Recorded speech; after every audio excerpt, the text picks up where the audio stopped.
Like it or not, the rise of the Islamic State is the modern Reformation. It's tempting to view the rise of the Islamic State narrowly as the product of recent conspiracies and political events. For example, if the US and UK hadn't invaded Iraq in 2003, or we hadn't left so swiftly, the Islamic State wouldn't have had a chance to rise to begin with. But I think the Islamic State needs to be seen in a longer perspective. It's part of a convulsion within Islam no smaller than the Reformation was in Christianity.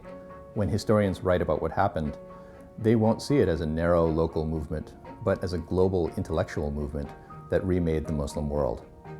In the 16th century, Martin Luther's Reformation harnessed the power of the printing press and rising literacy. He told Christians to read and interpret scripture for themselves, without the mediation of a priestly class that was obedient to Rome. Today's radical Islamic movements are telling their followers to read the Quran for themselves and to ignore the voices of mainstream clergy. The result is a movement of power to the people. For these Islamic Protestants, the technology of liberation is not the printing press, but the internet. They follow their new authorities on YouTube.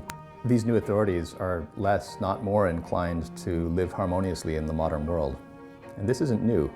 Remember, Martin Luther was radical too, and the Reformation he started was a bloodbath.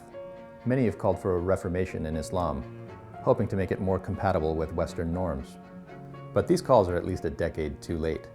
The Reformation is already here, and it's called the rise of the Islamic State.